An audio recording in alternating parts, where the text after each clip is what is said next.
Wonderful. ಭಾಳ ಖುಷಿ ಆಯಿತು ಅನ್ಕಿಂತ S I agree.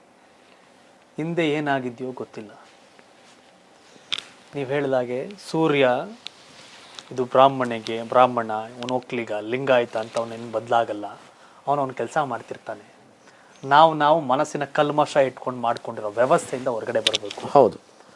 So okay, ಹೊರಗಡೆ ಬರಬೇಕು. ಇನ್ನು ಸೂರ್ಯ ಏನು ಹಿಂದೂ ಮುಸ್ಲಿಂ ಕ್ರಿಶ್ಚಿಯನ್ಸ್ ಏನು ಬಿಡ್ತಿಲ್ವಲ್ಲ, ಎಲ್ಲ ಒಂದೇ ತಾನೆ. ಮತ್ತೆ ಒಂದೇನೆ, ಆರಾಧನೆ ಬೇರೆ ಬೇರೆ ಅಲ್ವಾ. ಈಗ ನನ್ನ ಆಹಾರದ ಪದ್ಧತಿ ಒಂಥರ, ಇನ್ನೊಬ್ಬನ ಆಹಾರದ ಪದ್ಧತಿ ಒಂಥರ. ನನಗಿದು ಒಗ್ಗೋದಿಲ್ಲ. ಈಗ ನಾನು ವೆಜಿಟೇಬಲ್ ಬಿರಿಯಾನಿ ಅಂತ ನೀವು ಕರಿತೀರಿ, ಪಲಾವ್ ಅಂತ ನಾನು ಕರಿತೀನಿ ಅಲ್ವಾ. ಪಲಾವ್ನ ನಾನು ತಿಂತೀನಿ ಅಂತ ಇಟ್ಕೊಳ್ಳಿ, ಅವನು ಅದರೊಳಗೆ ಬೇರೆ ಇದು ಹಾಕಿಬಿಟ್ಟು ಅದಕ್ಕೆ ಇನ್ನೊಂದು ಬಿರಿಯಾನಿ ಅಂತ ಕರೆದ. ನನ್ನ ಶಿಷ್ಟಾಚಾರ, ನನಗೆ ಆಹಾರ ಅದು ಜೀರ್ಣ ಆಗೋದು ಒಂದೇ, ಅನ್ನನೂ ಒಂದೇ, ಎಲ್ಲ ಒಂದೇ. ಬಟ್ ಅವನ ಶಿಷ್ಟಾಚಾರ ಅವನಿಗೆ, ಅವನ ಆಹಾರನ ನಾನು ದ್ವೇಷಿಸಬಾರ್ದು. ನನಗೆ ಬೇಡ ಅಂದ ತಕ್ಷಣ ಅವ್ನಿಗೇನು ಬೇಕಾದ್ರೆ ನಾವು ತಿನ್ಕೊಳ್ಳಿ ಬಿಡಿ, ತಿನ್ಲಿ. ಗೋ ಹತ್ಯೆ ಮಾಡಿಬಿಡಿ, ತಿನ್ಬೇಡಿ. ಹಾಂ, ಗೋ ಹತ್ಯೆ ಮಾಡಬಾರ್ದು ಈ ದೇಶದಲ್ಲಿ. ಅದು ಯಾಕೆ ಅಂತಂದರೆ ಗೋವನ್ನ ಬರೀ ಪ್ರಾಣಿ ಅಂತ ನಾವು ನೋಡೋದಿಲ್ಲ. ನೀವು ಇಷ್ಟು ಜನ ಇದೀವಲ್ಲ, ನಾವು ತಾಯಿದು ಹಾಲು ಕುಡಿಯೋದು ನಾವು 1 ವರ್ಷ 1.5 ವರ್ಷ ಅಷ್ಟೆ. ಸಾಯೋ ತನಕ ಹಾಲು ಕುಡಿಯೋದು ಯಾರ್ದು? ಹಸು. ಒಂದು ಕೃತಜ್ಞತೆ ಬೇಡವಾ? ಅವರವರ ಆಚರಣೆ, ಅವರವರ ಆಹಾರ ತಿನ್ನಲಿ ಅಂದಾಗ್ಲೂ ಆದ್ರೂ ಭಾವನೆಯಲ್ಲಿ ನಾವು ಬದುಕ್ತೀವಲ್ಲ, ಭಾವನೆಗೆ ಆಚಾರ ವಿಜ್ಞಾನ ಅಂತ ಅನ್ನಕ್ಕೆ ಹೋದ್ರೆ ಅಪ್ಪನ ಅಪ್ಪ ಅಂತ ಕರೆಯಂಗೆ ಇಲ್ಲ ನಾವು. ಏನಪ್ಪ ಅವನು ಸ್ಪರ್ಮ್ ಬಂತು, ಇಲ್ಲ ಅಮ್ಮನ ಅಂಡಾಡು ಒಳಗಡೆ ಸೇರ್ಕೊಂತು, ನಾನು ಹುಟ್ಕೊಂಡೆ. ಅಪ್ಪ ಅಂತ ಯಾಕೆ ಕರಿಬೇಕು ಅವನ್ನ? ಭಾವನೆ ಇಲ್ದಿದ್ರೆ ತಂದೆ ತಾಯಿ ಬೆಲೆ ಕೊಡಿ. ಹೌದು. ಧರ್ಮದ ಆಚರಣೆಯವರು ಅದೊಂದು ದೇವ್ರು ಅಂತಾರೆ. ಆ ದೇವ್ರು ಅನ್ನೋದನ್ನ ನೀವು ಸಾಯಿಸ್ಬೇಡಿ. ಈಗ ತಾಯಿನ ನಾವು ಭಾವನೆಯಲ್ಲಿ ಹೆಂಗ್ ನೋಡ್ತೀವಿ? ಎಲ್ಲರೂ ಮಾತಾಡ್ತಾರೆ ತಾಯಿಗಿಂತ ಭಾವನೆಗಳಿಗೆ ಬೆಲೆ ಕೊಡಿ. ದ್ವೇಷಕ್ಕಲ್ಲ. ತಾಯಿ ಅನ್ನೋದು ಭಾವನೆ, ಅದು ಮಗು ಹಡಿಯೋದು ಸೈನ್ಸ್.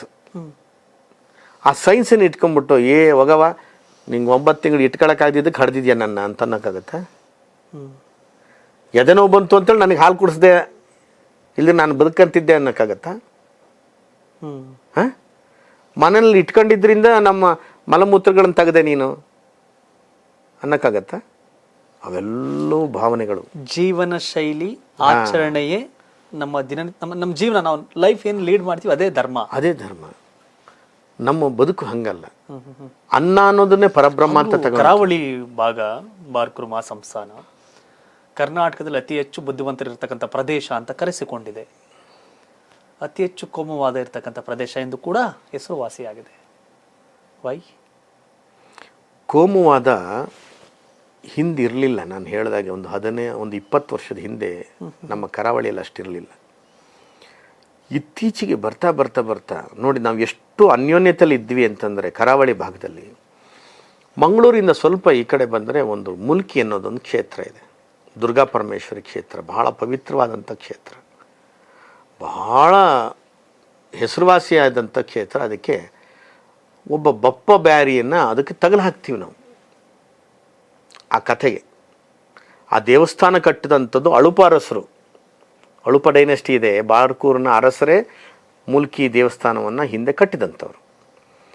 ಆದರೆ ಅದನ್ನು ಮೇಲ್ವಿಚಾರಕ್ಕೆ ನೋಡಿಕೊಂಡು ಅದಕ್ಕೇನೋ ದುರಸ್ತಿ ಮಾಡಲಿಕ್ಕೆ ಆ ಬಪ್ಪ ಬ್ಯಾರಿ ಅನ್ನೋನೊಬ್ಬ ಕೆಲಸ ಮಾಡಿದ.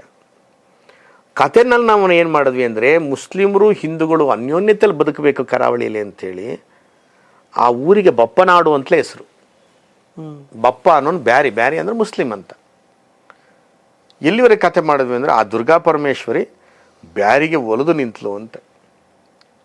ಅದೆಲ್ಲ ನಿಂತಿದ್ದು ಇವೆಲ್ಲ ನಾನು ನಂಬಲ್ಲ. ಯಾಕೆಂತಂದರೆ ಈಗ ಒಂದು 300-400 ವರ್ಷದ ಹಿಂದೆ ಆ ದುರ್ಗಾ ಪರಮೇಶ್ವರಿ ಒಲಿದು ನಿಂತಿದ್ರೆ ಈಗ ನಿಲ್ಲೋದಕ್ಕೇನಂತೆ ಅಲ್ವಾ? ಅಂಥದ್ದು ಬಪ್ಪನನ್ನು, ಅವನೊಬ್ಬ ಭಕ್ತನಿರ್ಬೋದು, ಒಳ್ಳೆಯವನಿರ್ಬೋದು, ದೇವಸ್ಥಾನಕ್ಕೋಸ್ಕರ ಅವನು ಏನೋ ಒಂದು ಸೇವೆ ಮಾಡಿದ್ದಿರ್ಬೋದು. ಅವನು ನಾವು ಒಟ್ಟಿಗೆ ಇರಬೇಕು, ಮುಸ್ಲಿಂ ಆಗಲಿ ಏನೇ ಆಗಲಿ ದುರ್ಗೆಯನ್ನು ಆರಾಧನೆ ಮಾಡಬೇಕು ಅಂತ ತಂದಿಟ್ಕೊಂಡ್ವಿ. ನಾವು ಹಿಂದೂಗಳೆಲ್ಲವೂ ಮಾಡಿದ್ದೆ ಹಾಗೇನೆ. ಈ ಬಪ್ಪನಾಡಿಗೆ ಒಂದೇ ಅಲ್ಲ, ಶಬರಿಮಲೆಗೂ ಅಷ್ಟೇ ನಾವು ಮಾಡಿದ್ದು. ಶಬರಿಮಲೆಗೆ ಹೋಗಬೇಕಾದ್ರೆ ಮುಸ್ಲಿಮರು ನಮ್ಮ ಜೊತೆಗೆ ಸೇರ್ಕೊಳ್ಳಿ ಅನ್ನೋ ಕಾರಣಕ್ಕೆ ಅಲ್ಲೊಬ್ಬ ವಾವರ್ ಅಂತ ಇದ್ದ, ವಾವರ್ ಅನ್ನೊಬ್ಬ ಕಳ್ಳ ಅವನು ಅಯ್ಯಪ್ಪ ಸ್ವಾಮಿಯಿಂದ ಮೋಕ್ಷ ಪಡೆದ ಅಂಥೇಳಿ ಅಲ್ಲೊಂದು ಸಮಾಧಿ ಅಂತ ಮಾಡಿಬಿಟ್ಟು ಗೋರಿ ಮಾಡಿ, ಇವತ್ತೇನಾಗಿದೆ ನಮ್ಮವರಿಗೆ ನೀವು ಹೇಳ್ದಾಗೇ ಗುರುಗಳಿಲ್ಲದೆ, ಹೇಳಿಕೊಡೋರಿಲ್ಲದೆ, ಅವ್ರಿಗೆ ನಿಜವಾದ ಧರ್ಮದ ಬಗ್ಗೆ ಅರಿವಿಲ್ಲದೆ ಎಲ್ಲಿದ್ದರೂ ಕುರಿಗಳ ಥರ ಹೋಗ್ಬಿಡೋದು. ಬಟ್ ಭಾಳ ಆಶ್ಚರ್ಯ, ಹಿಂದೂ ಧರ್ಮದ ಆಚರಣೆ ಬಗ್ಗೆ ಆಗಲಿ, ಧರ್ಮದ ಬಗ್ಗೆ ಆಗಲಿ ನಾಲ್ಕಾಣಿ ಕೇರ್ ಮಾಡೋದ ಕೇರಳ ಸರ್ಕಾರದ ಬಗ್ಗೆ ಲಕ್ಷಾಂತರ ಜನ ಹೋಗಿ ಅಲ್ಲಿ ಉಂಡಿಗೆ ಹೋಗಿ ಹಣ ಹಾಕಿ ಬರ್ತಾರೆ ಶಬರಿಮಲೆಗೆ. This is right or wrong? ಅಲ್ಲ, ಹಾಕಲಿ. ನಾನು ಇಲ್ಲಿ ಅದರಲ್ಲೊಂದು ಉಲ್ಲೇಖ ಚರ್ಚೆ ಇತ್ತು. ಹೌದು, ಅದರೊಳಗೆ ಒಂದು ಉಲ್ಲೇಖ ಮಾಡ್ತೀನಿ. ಸಮನ್ವಯತೆಯಿಂದ ಶಬರಿಮಲೆಗೆ ಹೋಗಬೇಕು ಅಂಥೇಳಿ ವಾವರ ಸ್ವಾಮಿ ಅಂತ ಕರೆದ್ರು. ಸ್ವಾಮಿ ಅನ್ನೋ ಶಬ್ದ ಮುಸ್ಲಿಮಲ್ಲಿ ಇಲ್ಲವೇ ಇಲ್ಲ. ಯಾರನ್ನು ಸ್ವಾಮಿ ಅಂತ ಕರೀದಿಲ್ಲ. ಇದೊಂದು ತಿಳ್ಕೊಳ್ಳಿ. ಇಲ್ಲಿ ಟಿಪ್ಪು ಸುಲ್ತಾನ್ ಏನೋ ಜಯಂತಿ ಮಾಡಬೇಕು, ಮತ್ತು ಅದು ಮುಸ್ಲಿಮ್ ಪದ್ಧತಿನಲ್ಲೇ ಇಲ್ಲ. ಅದು ಜಯಂತಿ ಇಲ್ಲ, ಜಯಂತಿ ಮಾಡೋಂಗಿಲ್ಲ. ಸತ್ರ ಮೇಲೆ ಒಬ್ಬರು ಮನೆಯಲ್ಲಾದರೂ ಹಳೆ ಫೋಟೋ ಇದೆಯಾ ನೋಡಿ, ಸತ್ತೋ ಫೋಟೋ ಹಾಕಂಗಿಲ್ಲ ಮುಸ್ಲಿಮರಲ್ಲಿ. ನಾವಿಲ್ಲಿ ಟಿಪ್ಪು ಸುಲ್ತಾನ್ ಫೋಟೋ ಹಾಕಂತೀವಿ. ಯಾಕಿದು? ಅವ್ರಿಗೆ ಮಾಡೋದು ಅಪಚಾರ ಅಲ್ವಾ? ನಾವೀಗ ಇಸ್ಲಾಮಿಗೂ ಮಾಡಿದ್ದ ಅಪಚಾರ ಅಲ್ವಾ? ಅದು ಒಪ್ಪಬೇಕಲ್ವ ನಾವು? ಪೈಗಂಬರ್ ಫೋಟೋ ಎಲ್ಲಿದೆ? ಹಾಕೋಂಗಿಲ್ಲ.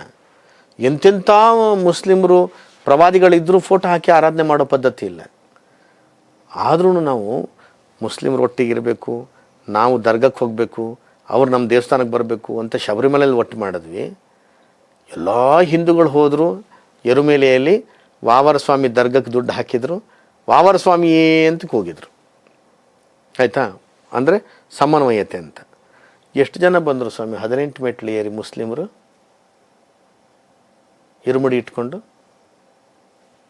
ಸುಮಾರು 600-700 ವರ್ಷ ಆಯ್ತಲ್ಲ. ಎಷ್ಟು ಜನ ಬಂದರು? ಸ್ವಾಮಿಯೇ ಅಂತ ಒಬ್ಬರಾದ್ರೂ ಕೂಗಿದ್ರ? ಒಬ್ಬರಾದ್ರೂ ನಾಮ ಹಚ್ಕೊಂಡ್ರ? ಹಾಗಿದ್ರೆ ಅವ್ರಿಗೆ ಬೇಡ, ನಮ್ಗೆ ಯಾಕೆ ಬೇಕು?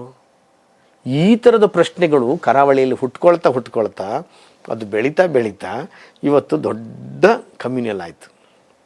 ಇದು ಒಳ್ಳೆಯ ಬೆಳವಣಿಗೆ? ಒಳ್ಳೆ ಬೆಳವಣಿಗೆ ಅಲ್ಲ. ಮುಸ್ಲಿಮರನ್ನು ವಿರೋಧಿಸೋದೇ ಹಿಂದುತ್ವವಾದ ಅಲ್ಲ. ನಾನು ಹಿಂದೂ ಸ್ವಾಮಿಗಳು ಹೌದು, ಹಿಂದುತ್ವವಾದದ ಸ್ವಾಮಿಗಳು ಹೌದು. ಹಾಗಂತೇಳಿ ಕ್ರಿಶ್ಚಿಯನ್ ವಿರೋಧಿಸೋದೇ ಹಿಂದುತ್ವ ಅಲ್ಲ, ಮುಸ್ಲಿಮರು ವಿರೋಧಿಸೋದೇ ಹಿಂದುತ್ವ ಅಲ್ಲ. ನಾವು ಒಂದು ಕಾಲದ ಒಂದು ಅನಾಚಾರಕ್ಕೆ ಒಳಪಟ್ಟು ನಮ್ಮ ದೇಶದಲ್ಲಿ ಎಲ್ಲರೂ ಸೇರಿ ಆಗಿದೆ, ಬಂದುಬಿಟ್ಟಿದ್ದೀವಿ. 150 ಕೋಟಿ ಜನರಲ್ಲಿ ಏನಿಲ್ಲ ಅಂತಂದ್ರು 50 ಕೋಟಿ ಜನ ಇವತ್ತು ಮುಸ್ಲಿಮ್ಸ್ ಇದ್ದಾರೆ. ಏನು ಅವ್ರನ್ನೆಲ್ಲ ಕೊಂದಾಕ್ಬಿಟ್ಟು ನಾವೇನು ಹಿಂದೂ ರಾಷ್ಟ್ರ ಮಾಡೋಕ್ಕಾಗತ್ತಾ? ಎಲ್ಲರೂ ಸಾಯ್ಸೋಕ್ಕಾಗತ್ತಾ? ಹಿಂದುತ್ವ ಅಂತ ಕೇಸರಿ ಕೂಗಾಡಿ ಬೊಬ್ಬೆ ಹೊಡೆದು ಚೂರಿ ಹಾಕೊಂಡ ತಕ್ಷಣ ಏನಾಗಲ್ಲ. ನಾನು ಹೇಳೋದು, ಅವರು ಮೌಲ್ವಿಗಳೂ ಸಹ ಶಾಂತಿಯನ್ನೇ ಬೋಧನೆ ಮಾಡಬೇಕು, ಸಮನ್ವಯತೆಯೇ ಬೋಧನೆ ಮಾಡಬೇಕು. ಎಲ್ಲರೂ ಒಟ್ಟಾಗಿ ಹೋಗಬೇಕು. ಬೇರೆ ರಾಷ್ಟ್ರದ ಥರ ಇಸ್ಲಾಂ ಧರ್ಮ ಅಲ್ಲ.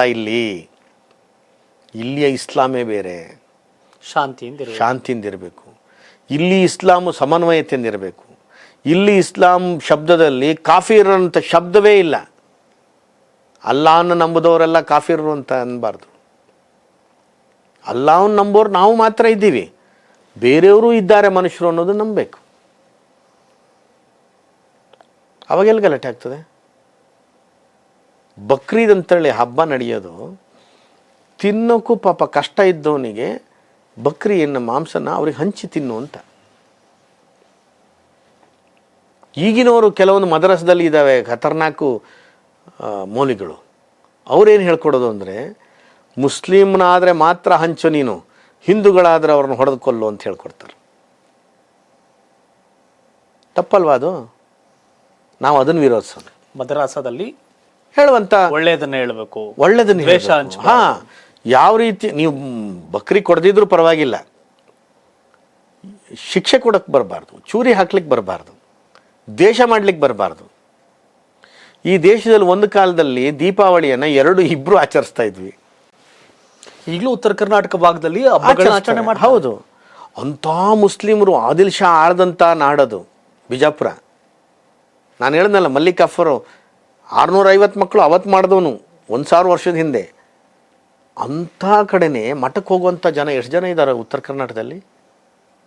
ಸ್ವಾಮಿಗಳಿಗೆ ನಮಸ್ಕಾರ ಮಾಡೋರು ಎಷ್ಟು ಜನ ಇದ್ದಾರೆ?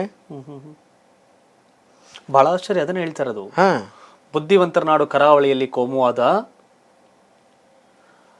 ಜೀವನ ಹೊಟ್ಟೆಪಾಡುವಂತ ಒಂದು ರೀತಿ ಜೀವನ ಮಾಡಿ ಮುಗ್ಧ ಜನರ ಭಾಗದಲ್ಲಿ ಸಾಮರಸ್ಯ ಅಂತ ಈಗ ಅಲ್ಲೂ ಇಲ್ಲ. ಅಲ್ಲೂ ಇಲ್ಲ ಹಾಳಾಗ್ತಿದೆ. ಹೌದು, ನಾನು ಅಲ್ಲೂ ಓಡಾಡಿ ಬಂದಿದ್ದೇನೆ. ರಾಜಕಾರಣವೇ ಕಾರಣ, ನಮ್ಮಲ್ಲಿಯೂ ರಾಜಕಾರಣವೇ ಕಾರಣ. ಸನಾತನ ಧರ್ಮವನ್ನು ಸುಡಿ ಅಂದ ತಕ್ಷಣನೇ ಎಲ್ಲರಿಗೂ ಬೇಜಾರಾಗತ್ತೆ. ಯಾಕೆ ಬೇಕ್ರಿ ಅದು ಶಬ್ದ? ತಪ್ಪಾತು.